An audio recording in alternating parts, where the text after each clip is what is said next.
Thomas the tank engine was grumbling to the other engines. I spend my time pulling coaches about ready for you to take out on journeys. The other engines laughed. Why can't I pull passenger trains too? You're too impatient, they said. You'd be sure to leave something behind. Rubbish, said Thomas. I'll show you. One night, he and Henry were alone. Henry was ill. The men worked hard, but he didn't get better.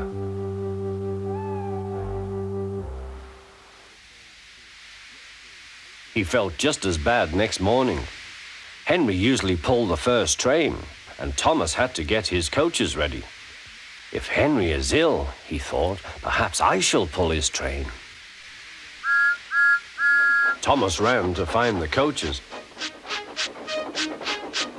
Come along, he fussed. There's plenty of time, they grumbled. Thomas took them to the platform and wanted to run round in front at once. But his driver wouldn't let him. Don't be impatient, Thomas. Thomas waited and waited. The people got in, the conductor and station master walked up and down, the porter banged the doors, and still Henry didn't come. Thomas got more and more excited. Sir Topham Hatt came to see what was the matter, and the conductor and the station master told him about Henry. Find another engine, he ordered. There's only Thomas, they said. You'll have to do it then, Thomas. Be quick now. So Thomas ran round to the front and back down on the coaches ready to start. Let's not be impatient, said his driver. We'll wait till everything is ready. But Thomas was too excited to listen.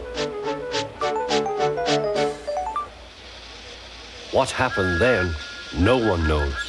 Perhaps they forgot to couple Thomas to the train, or perhaps the driver pulled the lever by mistake.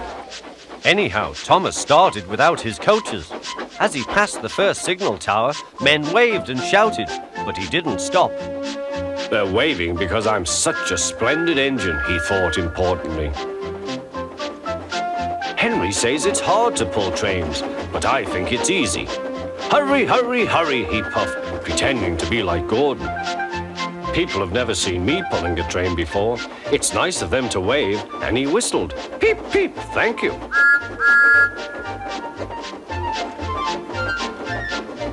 Then he came to a signal at danger.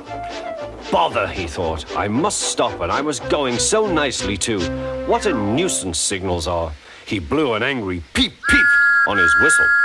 The signalman ran up. Hello, Thomas, he said. What are you doing here?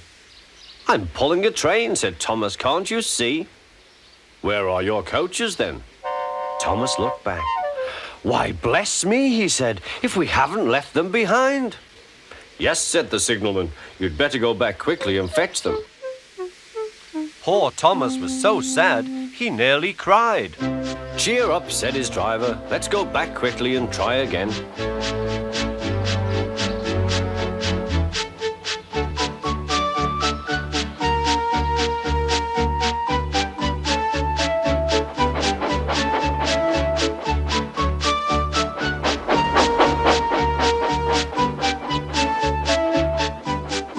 At the station, all the passengers were talking at once.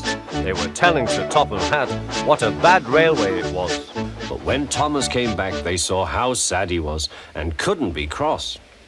He was coupled to the train, and this time he really pulled it.